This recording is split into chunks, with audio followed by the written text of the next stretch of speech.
भुजबळांना कोर्टात जायचं असेल तर जरूर जा. जर हा जी.आर. हायकोर्टामध्ये चॅलेंज होणार असेल तर 1994च्या जी.आरला सुद्धा चॅलेंज करणार. जरांगे सावध झालेत. हालचालींचा अंदाज घ्या, मोठं काहीतरी घडणार आहे. मनोज जरांगेंच्या विरोधात पहिल्या आंदोलनात भुजबळ शेवटपर्यंत मैदानात राहिले, पण यावेळी जरांगे मैदानात होते आणि भुजबळ मैदान सोडून पळत होते. तोपर्यंतच, जोपर्यंत सरकार काय निर्णय घेणार याचा अंदाज नव्हता. जी.आर. काढला, मला विश्वासात घेतलं नाही. तिकडून एकनाथ शिंदे म्हणतात विश्वासात घेऊनच जी.आर. काढला आणि भुजबळ सरकारला कोर्टात खेचणार. पण त्याआधी हालचालीं पहा, मग लक्षात येईल नाकाबंदी कुठून कुठपर्यंत करण्यात येते. मुद्दा 1, आधी ओबीसी संघटना ऍक्टिव्ह केल्या. मराठा आरक्षणाबाबत राज्य सरकारने हैदराबाद गॅझेट लागू केल्यानंतर ओबीसी नेते नाराज झाले. मंत्री छगन भुजबळ यांनी मंत्रिमंडळ बैठकीवर बहिष्कार टाकला. लागोलाग भुजबळ यांनी वांद्र्यात ओबीसी नेत्यांची बैठक बोलवली. सरकारच्या निर्णयामुळे ओबीसी आरक्षणाला धक्का पोचण्याची शक्यता असल्यानं ओबीसी संघटना आक्रमक केल्या. दुसरा डाव खेळला गेला. जी.आर. काढताना विश्वासात न घेणं. छगन भुजबळ यांनी सुरुवातीच्या टप्प्यात कॅबिनेट बैठकीवरती बहिष्कार टाकून ओबीसींवर अन्याय झाला हे अधोरेखित केलं. मंत्री राहण्यापेक्षा किंवा सत्तेपेक्षा मला ओबीसी जवळचा ही भावना आधी तयार केली आणि मग जी.आर. काढताना आपल्याला विश्वासात घेतलं नाही ही भावना मांडली.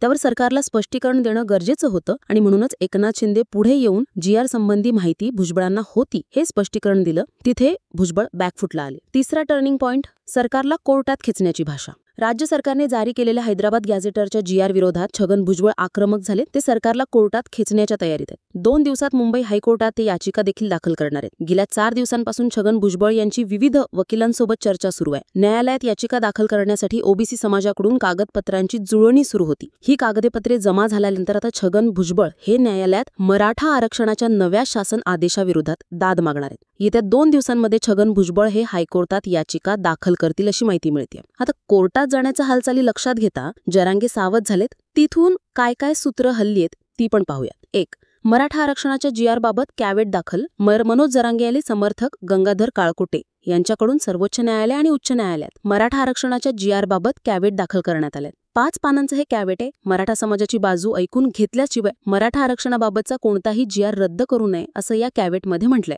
मराठा आरक्षण आणि हैदराबाद गॅझेटला होणारा विरोध लक्षात घेता काळकोटे यांच्या माध्यमातून हे कॅवेट दाखल केलं गेलंय. इथून पहिली सूत्र जरांगेंनी हरवली. दुसरा मुद्दा, गॅलेक्सी हॉस्पिटलमध्ये जरांगेंची विखे पाटलांनी घेतलेली भेट. जी.आर. फसवा आणि जरांगेंचे आंदोलन गुंडाळण्यासाठी सरकारने कागद हाती दिला. पुढे याचे काही होऊ शकणार नाही अशा बातम्या जरांगे यांनी आंदोलन मागे घेतल्यानंतर पेरल्या गेल्या. दरम्यान राधाकृष्ण विखे पाटील यांनी सुरुवातीपासूनच भूमिका ठाम ठेवली. यात फसवीगिरी काहीच नाही. मात्र समाधान होत नव्हतं. शेवटी विखे पाटील गॅलेक्सी हॉस्पिटलमध्ये जरांगेची भेट घेण्यासाठी गेले. आंदोलन मागे घेतल्यानंतर दुसऱ्याच दिवशी ते तिथे पोहोचले आणि सरकार आंदोलन गुंडाळण्यासाठी नाही तर पाठपुरावा करण्यासाठी काम करते यावरती विश्वास पटवून दिला. चौथा मुद्दा, भाजीपाला दूध बंद.